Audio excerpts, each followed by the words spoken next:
it's me, Kat, and I just wanted to do a quick video. I know I said that last time and it went on for like a half an hour. I'm sorry. This time I mean it. I just wanted to talk about being mindful. Being mindful not just of yourself, but of others. I'm not saying to always put others first, but I am going to say, think about how another person is going to feel when you say something to them. It's one thing for me to say, I think maybe you should find some other sources of news. It's another thing for someone to yell at me and call me a democrat. It's another thing for someone to yell at me and call me a hateful lib. I am neither of these things. So it hurts my feelings, of course, because I'm a human being, when someone says something that's hurtful. I think we all can agree that no one wants to be made to feel like crap about themselves, right? And I know for myself, as someone that was bullied horribly when I was a little girl, I was bullied horribly when I was a teenager. I've been in very, very bad relationships.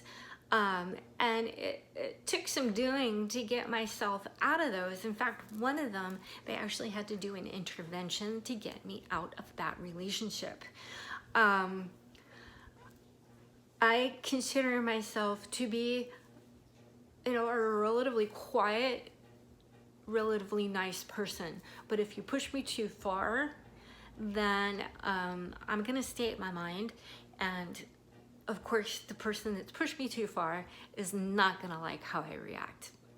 It's sort of like when I was a kid, one of my friends used to call me airhead all the time, and I got to the point where I absolutely hated it, and I went off on her one day. I swore up a storm and I went off on her, and it's so funny because the next day she came to me and she's like, I have so much more respect for you. Thank you,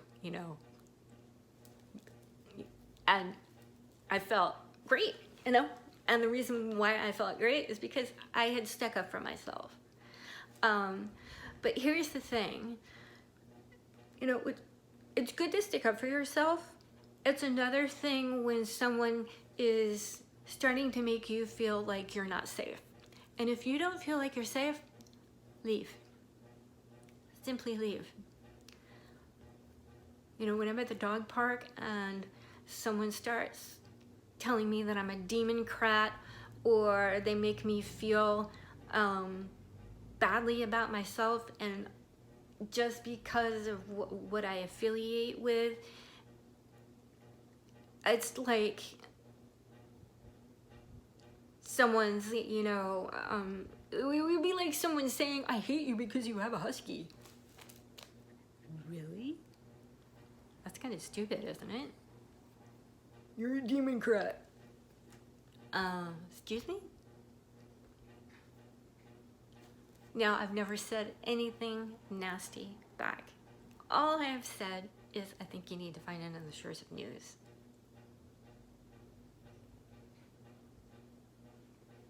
I'm trying to think what would make them so mad about what I stand for. For people to have free will. For people to be able to buy what they need at the grocery store. For people to be able to enjoy their lives. For the earth to be a cleaner place to live in. For air quality to be better.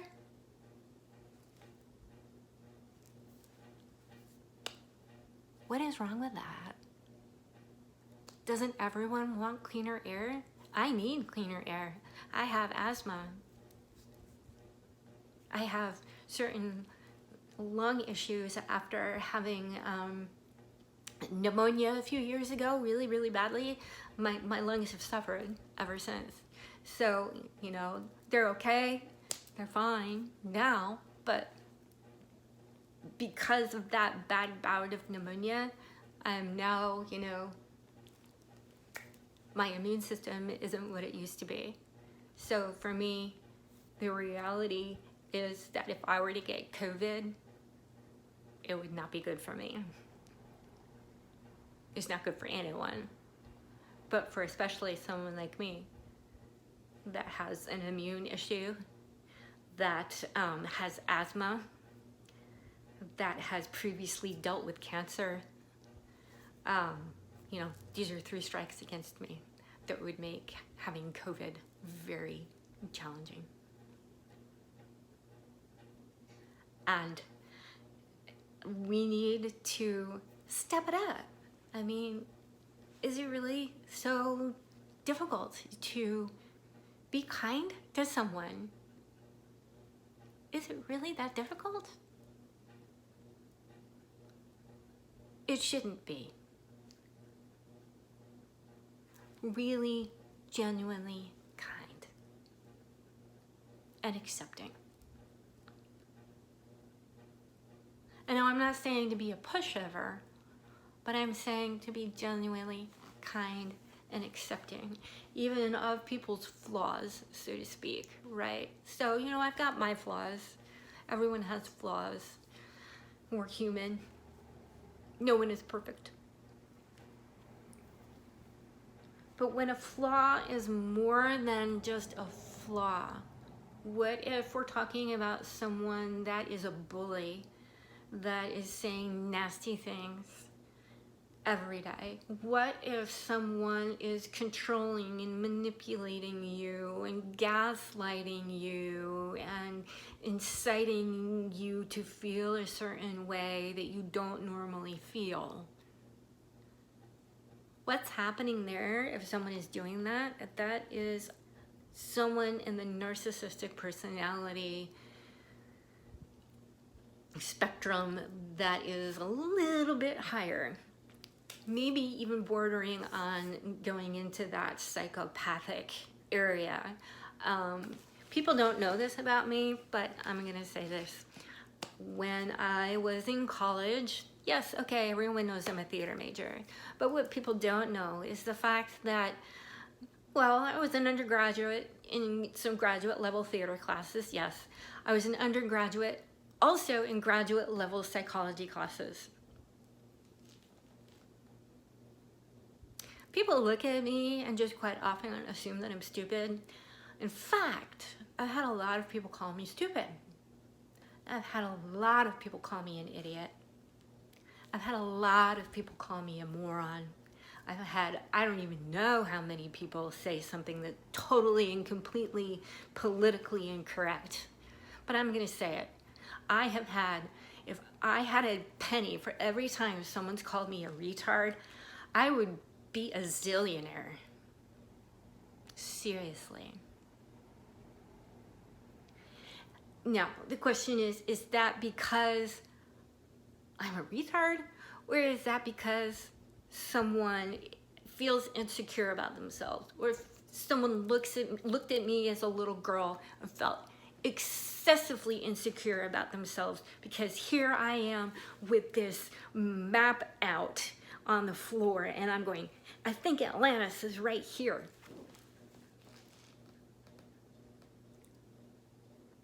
Maybe someone felt incredibly insecure because I didn't want to play with Play-Doh.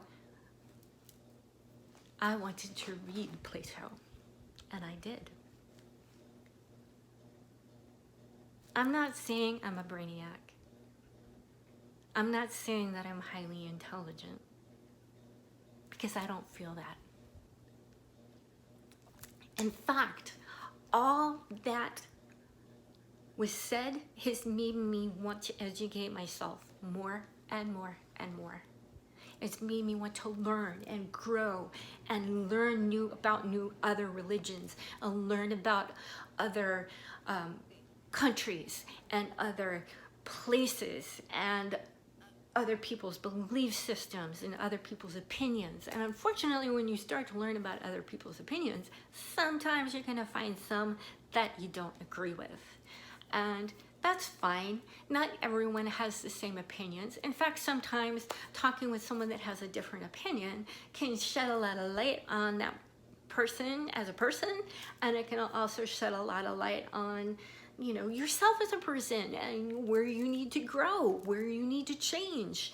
You know, everyone, you know, could grow and change to a certain degree. That's a good thing. It really is. So I think what I want the most for this video to do is to make people realize that it's important to take that moment before you say something and just ask yourself, is this going to, ask yourself a few things. Ask yourself, is this going to help this person? Is this going to hurt this person? Is this going to encourage this person? Do I really need to say this? Ask yourself about 4 to 5 questions. And if you're still coming up with a yes, ask yourself again, do I really want to hurt this person, and why do I want to hurt this person? Because that's going to tell you something more about you. And I know, you know, I've been in plenty of fights. I'm not going to lie. I mean, I've been married several times, been there, done that. I know. You know, I've been in plenty of relationships that have been extremely difficult, and I've had to stand up for myself. I had to stand up for myself and walk out for my own safety. I had to stand up for myself and walk away for my own sanity's sake. I'm not going to go into depth of what was happening in that relationship. I'm just going to say it was unhealthy. It was unhealthy for me, and it was unhealthy for him. And the interesting thing is the relationships that I've been in, after I get out of a relationship, I don't get into a relationship right away. I take the time, you know, I'll admit it, you know, I stay in my jammies, I'll eat pizza and ice cream and, you know, watch the goofiest movies that I can find, take him more for walks, cry into his fur, whatever. You know, he's a great dog. He's great. He's very, very comforting. But I've also noticed something really, really kind of funny, which is really wonderful.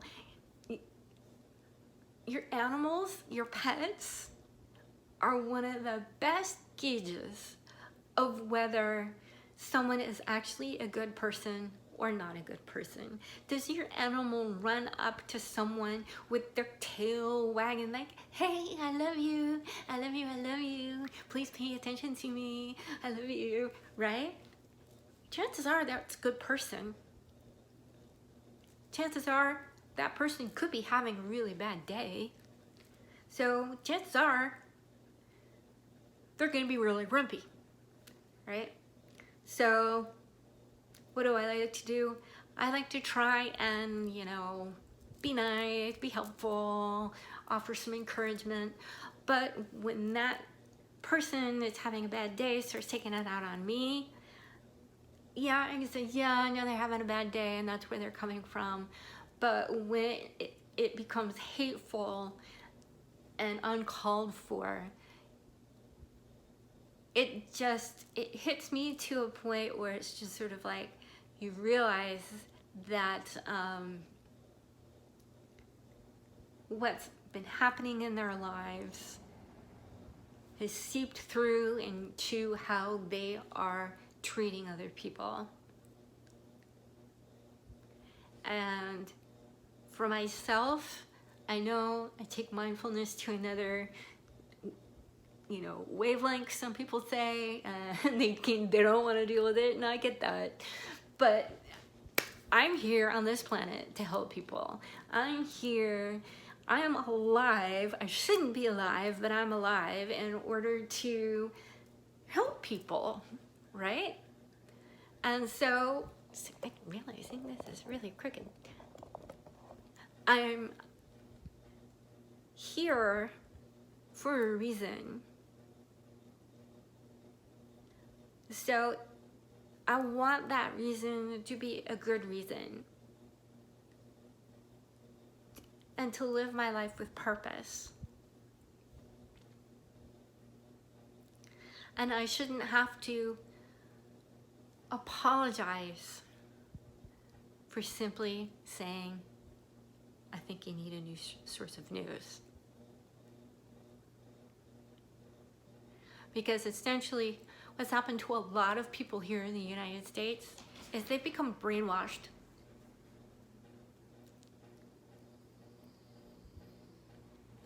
I don't watch just one news source. In fact, I rarely watch news.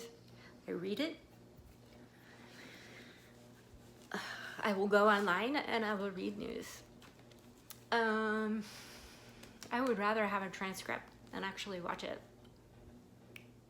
And I know a lot of people that are in the LOA community and they start talking about raising your vibration and everything. One of the first things they do is they tell you to stop watching the news because it's such a source of violence and everything, especially with what happened last week. But I don't want people to be uneducated. I feel like education is so vital and so important. And, you know, even though when I wore my glasses when I was in school, I was called Four Eyes every single day. And I had braces, so it was called Train Tracks. I don't have train tracks anymore. Yeah, so it was called Four Eyes almost every day. Just a whole long list of awful things, and I'm not going to go into all of it. But, you know, I changed schools, went to another place, and I still got bullied. But what is that saying about me? You know, because here's the thing. For years in therapy, I've had to deal with all these awful things that people have thrown at me and said and done. How their actions affected me and how much it hurt. And how I internalized all of that and how I became so self-deprecating that it's been challenging for me. I've been working with therapists that work in CBT and dialectical behavioral therapy and all the gamut of all these different therapies that I've had to deal with. But it's all been very helpful and very interesting for me to learn all of these different ways to think and to act and to be. And I think it's so important to take that time, because things happen like that, you know. This life, you know, bam, and it could be gone.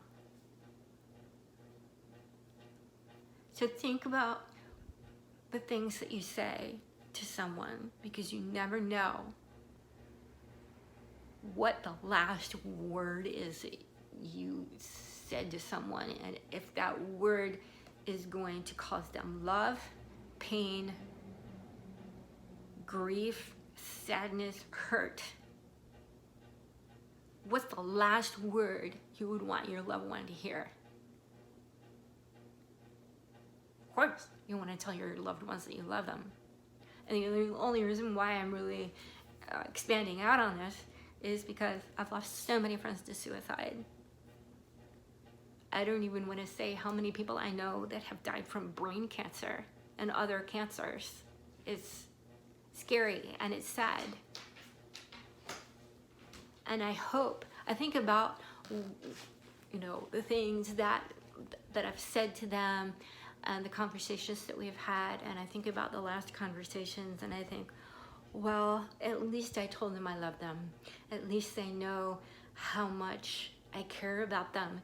At least they know, you know, maybe the last conversation I had was a totally goofy one, and I let someone, you know, I hate it when people are crying on the phone. So if one of my friends is calling me and she's having issues with something and she's crying and she's upset, I'm gonna be like, okay, I'm gonna listen, And then I find something where, you know, to prove that I can identify and understand and empathize with what she's going through. And then I will make her laugh until she practically pees herself. That when I hear I gotta go, because I really gotta go pee because I'm laughing so hard, oh my God. You know, then I've done my job. Then I've done my job as a friend. So really think about the words that you say. Think before you act. Be in control of your own mind. Remind yourself, I am in control of my mind. I am in control of my actions. No one ever has any power over my actions. No one ever has any power over my beliefs. No one ever has any power over me. I am in control of my life. These are things that I had to say to myself when I got out of a really, really bad relationship. And I encourage everyone right now to be saying those same things. Okay. Thank you so much for watching. I really appreciate it. If you made it to the end of this, you are a total rock star. So just put a little star in your comment below here. I'd really love to see a whole bunch of stars just lighting up my comment page. Okay, thanks for watching. Bye.